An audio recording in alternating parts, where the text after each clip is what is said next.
Hello students, welcome to the channel. I hope आप सभी की प्रिपरेशन बहुत ही अच्छी चल रही होगी अपने AMU एंट्रेंस एग्ज़ाम की। तो बेटा काफ़ी टाइम से मेरे पास ये मैसेजेस और कमेंट्स आ रहे थे कि सर आप हमें बताइए कि किस तरह से हमें OMR शीट को फिल करना चाहिए प्रॉपरली, ताकि हमारी OMR शीट जो है वो रिजेक्ट ना हो जाए, और अगर हमसे कोई गलती हो जाती है OMR को फिल करते टाइम तो हम उसको रेक्टिफाई कैसे करें। तो चलिए आज देख लेते हैं इन्हीं सब क्वेश्चंस के आंसर। और मैंने आप लोगों के लिए स्पेशली एक OMR शीट डिज़ाइन की है जो बिल्कुल वैसी ही है जो आपको AMU से मिलेगी, क्योंकि मैंने सर्च किया इंटरनेट पे भी और मैंने मार्केट में भी देखा, लेकिन वो as it is same OMR sheet मुझे नहीं मिली जो आपको चाहिए। तो कल अराउंड 2 घंटे बैठ के मैंने ये एज इट इज़ बिल्कुल OMR शीट आपके लिए बनाई है जो आपको मिलेगी अपने एंट्रेंस एग्ज़ाम वाले दिन। तो चलिए देख लेते हैं भाई कि कैसी होती है AMU की OMR शीट और इसको किस तरह से फिल करना है, क्या क्या पर्टिकुलर्स यहाँ पर आपको फिल करने चाहिए। समझिए, देखिए सबसे पहले तो ऊपर आप देखेंगे ये एक लाइन बनी हुई है सीजर्स के साथ। बहुत ज़्यादा क्यूरियोसिटी होगी आपको जब आप इसको देखेंगे कि लाओ यार करके देखें क्या हो रहा है इसमें, लेकिन अगर आप इसको गलती से भी टीयर कर देंगे तो ये डिटैच हो जाएगी यहाँ से और फिर मामला ख़राब हो जाएगा। इसको आपको बिल्कुल इंटैक्ट रखना है, इसमें लगा कर रखना है। असल में होता क्या है कि ये जो OMR शीट है ना, एक तो ये फ्रंट पेज है जो आपको यहाँ पर नज़र आ रहा है आपकी स्क्रीन पे, और एक इसके पीछे पेज होता है जो कार्बन कॉपी होती है सेम इसी की जो आप यहाँ पर काम कर रहे हैं। तो जैसे ही जो कुछ आप यहाँ पर मार्क करेंगे, जो कुछ आप यहाँ पर फिल करेंगे, वो पीछे कार्बन पे अपने आप उसके मार्क आते रहेंगे। अगर आप एग्ज़ाम देने से पहले ही इसको डिटैच कर देंगे ना, तो फिर प्रॉपर मार्क्स पीछे उसके कॉपी नहीं हो पाएंगे जो हम चाहते हैं, क्योंकि ये आपका प्रूफ है। इससे आपको पता लगेगा आप किस किस क्वेश्चन को किस किस तरह से मार्क करके आए हैं एग्ज़ाम देते टाइम। तो इसको हम काम में लाते हैं बिल्कुल एंड में, और जो आपका इन्विजिलेटर है वो खुद आपसे कहेगा कि बेटा अब आपका टाइम कंप्लीट हो गया है, अब आप इसको टीयर कीजिए और डिटैच कर दीजिए ओरिजिनल और कॉपी को। कॉपी आप संभाल कर घर ले जाइए, वो आपका गिफ्ट है, और जो ओरिजिनल OMR शीट होती है उसको आप हमें सबमिट कर दीजिए, ठीक है ना। तो जो फ्रंट पेज है ये ओरिजिनल वाला है, इसको आपको सबमिट करना है, ठीक है ना। और एंड तक बिल्कुल भी इसको डिटैच हमें नहीं करना। पहला बहुत इंपॉर्टेंट पॉइंट आपने समझ लिया, आई होप सभी को समझ में आ गया होगा। अब आप देखेंगे भाई क्या कह रहा है, देखिए please read the instructions provided on the back of the OMR sheet before filling. तो कुछ इंस्ट्रक्शंस दिए होते हैं इसी के बारे में कि आपको किस तरह से OMR को फिल करना है, और वही मैं आपको आज बताने वाला हूँ। तो वहाँ पर आप एक बार पढ़ लीजिएगा और यहाँ पर मुझसे समझ लीजिए। देखिए भाई यहाँ पर कुछ नंबरिंग हो रखी है, देखेंगे आप कि 1 पे है name of the candidate, second है सिग्नेचर यहाँ पर आपको करना है, थर्ड देखेंगे क्वेश्चन बुकलेट नंबर, फोर्थ है रोल नंबर, फिफ्थ है एप्लीकेशन नंबर, 6 आएगा सेंटर कोड, 7th है क्वेश्चन पेपर सीरीज, और 8th है subject for BVOC and BSc honours students only. तो एक एक करके हम समझते हैं किस तरह से आपको हर फील्ड को फिल करना है। देखिए सबसे पहले तो आप आए भाई फर्स्ट वाले पे नेम ऑफ द कैंडिडेट। तो यहाँ पर आपने प्यारा सा अपना नाम लिखा, जैसे मैं यहाँ पर अपना लिख देता हूँ भाई शुएब मसरूर।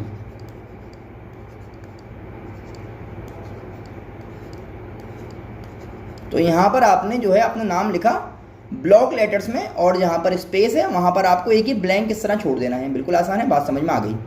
आगे चलते हैं भाई, यहाँ पर आपको करना है सिग्नेचर विद डेट। तो सिग्नेचर आप अपना बहुत ही आसान और ईजी से रखें, क्योंकि आपको कई बार वहाँ जाके सिग्नेचर करना पड़ता है। तो मैं फ्री हैंड में बस यहाँ पर शुएब लिख देता हूँ फिलहाल, ये आ गया भाई सिग्नेचर।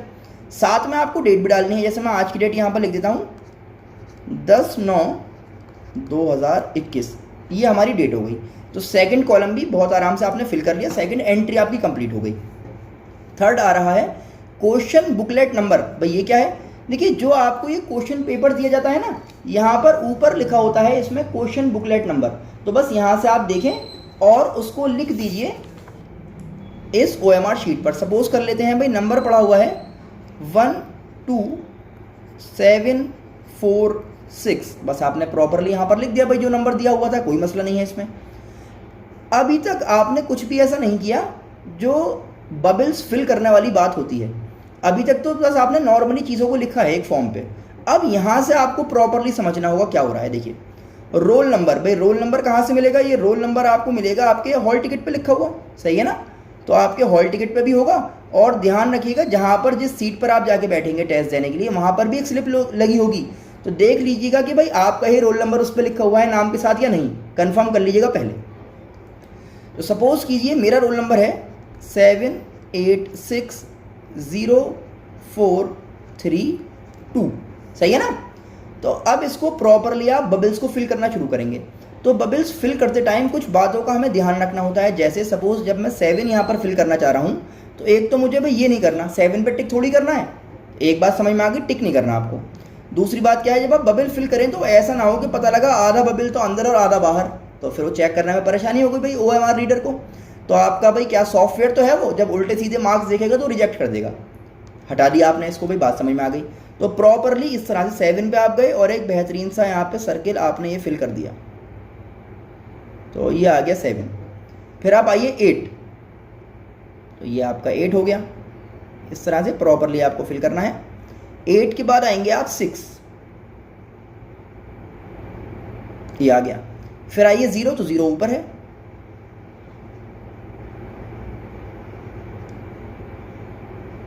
ये आ गया 0। फिर आइए 4, भाई ये समझ में आ गया, 4 फिल हो गया। फिर आइए 3, तो 3 मिल गया। और फिर आपको मिलेगा 2। अब देखिए आप फिल करते में कभी भी एक तो ऐसे नहीं करेंगे कि आप एक चीज़ फिल कर रहे हैं वो दूसरे में निकलती चली जा रही है, तो ये गलत माना जाएगा।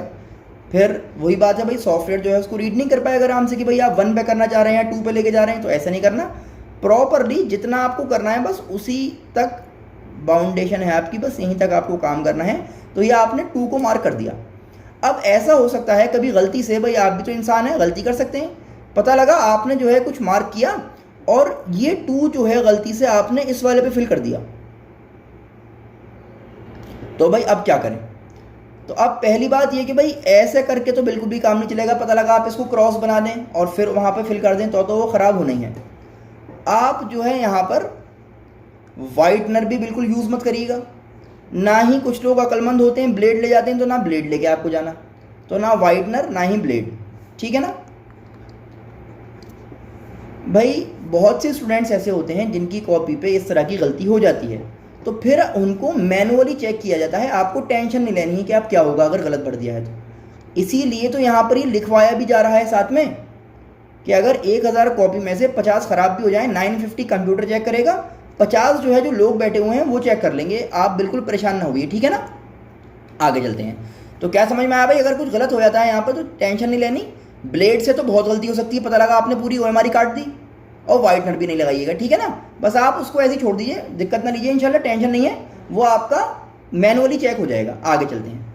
Same goes with application number. भाई कुछ आपको एप्लीकेशन नंबर दिया गया 10567295, सपोज ये नंबर है, इसको आप प्रॉपरली फिल कर दीजिए और एज इट इज़ भाई जैसे रोल नंबर फिल किया गया था ऐसे ही आप इसको भी बबल्स में एंट्री फिल कर देंगे OMR पे। आगे चलते हैं। फिर क्या है भाई, बार कोड। तो ये बार कोड जो है आपका, इसमें आपको कुछ नहीं करना, ये तो बस यहाँ पे एक बार कोड लिखा हुआ आएगा ताकि स्कैन बाद में हो सके। फिर देखिए सेंटर कोड, भाई ये क्या होता है, ये आपको हॉल टिकट से मिलेगा। हॉल टिकट पे लिखा होता है सेंटर कोड, जिस सेंटर में आप गए हैं एग्ज़ाम देने के लिए वहाँ का कुछ कोड होता है। सपोज करिए कोड है 104, तो आप यहाँ पर प्रॉपरली भाई 1 0 और 4 इसको फिल कर देंगे, तो ये आपका रीड हो जाएगा कि आप किस सेंटर पे गए थे टेस्ट देने के लिए। बात समझ में आ रही है। फिर आएंगे आप क्वेश्चन पेपर सीरीज़। तो फिर वही भाई आप यहाँ क्वेश्चन पेपर उठाएंगे, यहाँ पर सीरीज़ लिखी होती है ABCD, कौन सी सीरीज़ का पेपर आपको दिया गया है। सपोज कीजिए मेरे पास आया C सीरीज़, तो मैंने C लिखा और C को प्रॉपरली यहाँ पर मैं फिल कर दूंगा, क्योंकि भाई आपने पता लगा B पेपर आया था आपकी सीरीज़, आपने A फिल कर दिया, C आया था आपने D फिल कर दिया गलती से, तो कंप्यूटर को कैसे पता लगेगा कि आपके आंसर्स को किस तरह से चेक करना है। तो ये प्रॉपरली आप बिल्कुल सही फिल करिएगा। यहाँ से देखकर यहाँ लिखा होता है कौन सा आपको सीरीज़ दी गई है, ठीक है ना। तो जो सीरीज़ हो वो आपने यहाँ फिल कर दी। आगे चलते हैं। 8th जो है ये वाला पॉइंट, ये उन बच्चों के लिए है जो BVOC या फिर BSc के स्टूडेंट्स हैं। तो उन्होंने जो भी सब्जेक्ट यहाँ पर देखा है, मैथ्स, बायो या फिर होम साइंस, अगर मैथ्स है तो यहाँ पर आपने एम लिखा, और एम लिखने के बाद एम को इस तरह से आपने बबल फिल कर दिया, ये काम हो गया बढ़िया। तो अब तक भाई आपने 1 से लेके 8 तक जो भी एंट्रीज फिल की हैं वो मैंने आपको बताई OMR की फॉर्म में आपको किस तरह से ये एंट्रीज फिल करनी है फ्रॉम 1 to 8। अब यहाँ से काम आ जाता है इन्विजिलेटर का। जो इन्विजिलेटर है भाई अब वो आएगा और चेक करेगा कि आपने जो कुछ किया है वो सही है या नहीं। तो वो अब आपके हॉल टिकट को लेगा और आपके हॉल टिकट पे से आपका रोल नंबर अपने हाथ से यहाँ पर लिखेगा। जैसे यहाँ पर मेरा रोल नंबर है 786043 यहाँ पर आ गया भाई। रूम नंबर क्या है, तो जिस सेंटर पे आप टेस्ट देने गए हैं वहाँ पे खाली आपका रूम थोड़ी बहुत सारे होंगे, तो कौन स्टूडेंट किस रूम में बैठा है ये भी देखना पड़ता है। तो सपोज रूम नंबर है 1, तो 1 आ गया। अब देखिए क्या है, certified that the entries and bubbles have been filled या फिर शेडेड करेक्टली। अगर कुछ गलती है तो आप उसको बता देंगे सर ये मेरा गलत हो गया है, उनके पास जो भी रेमेडी होगी वो आपको बता देंगे। और यहाँ पर वो सर्टिफाई करने के लिए क्या करेंगे, सिग्नेचर विद डेट, वो आप यहाँ पर अपना कुछ साइन कर देंगे और यहाँ पर फिर नीचे डेट लिख देंगे। सही है ना। तो ये काम हो गया जो इन्विजिलेटर ने किया। तो आपने फिल किया फ्रॉम 1 to 8, और इधर वाला जो पार्ट है ये किसने फिल किया है भाई, इन्विजिलेटर ने। और शुरू में क्या इंपॉर्टेंट बात बताई गई है कि भाई इसको बिल्कुल भी हाथों में कितना ही आपके दिल करे खुजली हो कि इसको हटा लो, इसको नहीं हटाना है, इसको एंड तक बिल्कुल टीयर नहीं करना है आपको।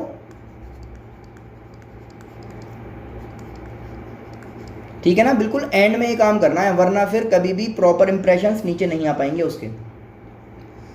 तो ये मैंने आपको बताया किस तरह से प्रॉपरली आप अपनी OMR को फिल करेंगे। और गलती के लिए मैंने क्या बताया कि भाई अगर गलती हो जाती है तो वाइटनर या ब्लेड कुछ भी यूज़ ना करें, मैनुअली चेक हो जाएगी। यहाँ पर मैंने देखिए आपको इसलिए दिखाया है ताकि आप एक बार देख लें जाने से पहले कि किस तरह की आपकी OMR शीट होती है और क्या क्या एंट्रीज हमें फिल करनी है। तो अब यहाँ से आप देख के वैसे भी इंशाल्लाह पहले से प्रिपेयर रहेंगे कि हमें क्या करना है। तो गलती होने का चांस एक तो वैसे कम हो गया, और अगर हो भी जाती है तो इंशाल्लाह मैनुअली चेक हो जाएगी, बिल्कुल भी टेंशन नहीं लेनी है आप। सही है ना। तो ये तो आपका वो वाला पार्ट हो गया जहाँ पर आपने अपनी एंट्रीज फिल की हैं। अब इसके बाद हम आगे चलते हैं और देखेंगे कि भाई आप जो है किस तरह से अपने आंसर्स को मार्क करेंगे OMR शीट पर। तो आप यहीं पर देखेंगे आंसर वाला सेक्शन। तो ये आ गया हमारा सेक्शन जिसमें आपको आंसर्स फिल करने होते हैं अपने। तो यहाँ पर आप देखेंगे कि भाई आंसर वाले सेक्शन में 1 से लेकर 200 तक बबल्स होते हैं, यानी कि आप 200 क्वेश्चंस को सॉल्व कर सकते हैं इस OMR शीट पर। लेकिन क्योंकि हम यहाँ पर बात कर रहे हैं सपोज BCom एंट्रेंस की, जिसमें हमारे पास सिर्फ और सिर्फ 100 क्वेश्चंस होते हैं, तो जब हमारे पास सिर्फ 100 क्वेश्चंस हैं तो हमें क्या करना है, सिर्फ यहाँ से लेकर यहाँ तक के जो बबल्स हैं सिर्फ उन्हीं का काम है। इसके आगे ना निकल जाइएगा, ना इससे पीछे रहना है आपको। तो बहुत ही सुकून से अच्छी तरह से देखकर आपको एक एक क्वेश्चन को मार्क करते हुए जाना होता है। अब यहाँ पर भी सेम वही कहानी, भाई सपोज़ कीजिए आपको क्वेश्चन नंबर 1 है जिसका आंसर A था, तो आपने फिल कर दिया, बिल्कुल आराम से चेक हो जाएगा। लेकिन क्वेश्चन नंबर 2 जो है उसका आंसर सपोज C था, लेकिन गलती से आपने D कर दिया, और इतना करने के बाद आपको पता लगा यार ये मैंने क्या कर दिया, मुझे C पे करना था। अब आप वही अपनी अकलमंदी लगा रहे हैं, आपने कहा लो भाई इसको तो ऐसे कर दे रहा हूँ, इसको यहाँ लगा दे रहा हूँ। तो अब दोनों में से एक भी चेक नहीं होगा, ये मामला ख़राब, आपका पूरा नंबर गया। इस बात को ध्यान रखें। तो फिर क्या करें सर, क्या गलत छोड़ दें? बिल्कुल गलत छोड़ दीजिए। आपने D पे लगा दिया है, अब आप अगर इसको C पे भी लगा देंगे या ना लगाएं, छूटना तो है ही। वाइटनर भी मत लगाइए और ना ही ब्लेड का तो बिल्कुल यूज़ करिए आप। क्या होगा, एक ही नंबर चला जाएगा ना, पेपर तो बच जाएगा आपका। अगर इस एक नंबर के चक्कर में आपने OMR शीट काट डाली अपनी ब्लेड से तो क्या फ़ायदा, या वाइटनर की वजह से अगर कुछ गलती उसमें हो गई तो क्या फ़ायदा, क्या पता रिजेक्ट ही हो जाए वाइटनर से। तो आपको करना सिर्फ यह है कि बेटा अगर एक क्वेश्चन गलत हो गया कोई बात नहीं, 99 है ना, उसमें बढ़िया नंबर लेके आओ।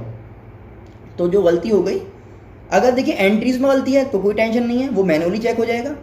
और यहाँ पे तो ऐसे अगर आप करेंगे तो शायद ये मैनुअली भी चेक ना हो पाए, वो तो जो गलती हो गई, एक नंबर है, छोड़ दीजिए, कोई बात नहीं। ठीक है ना। तो ये मैंने आज आप लोगों के लिए बनाई थी OMR शीट, बिल्कुल ऐसी ही जैसी आपको इंशाल्लाह देखने के लिए मिलेगी अपने एंट्रेंस के एग्ज़ाम में। तो मुझे उम्मीद है आप लोगों ने ज़रूर कुछ सीखा होगा इससे कि किस तरह से फिल करनी होती है OMR शीट।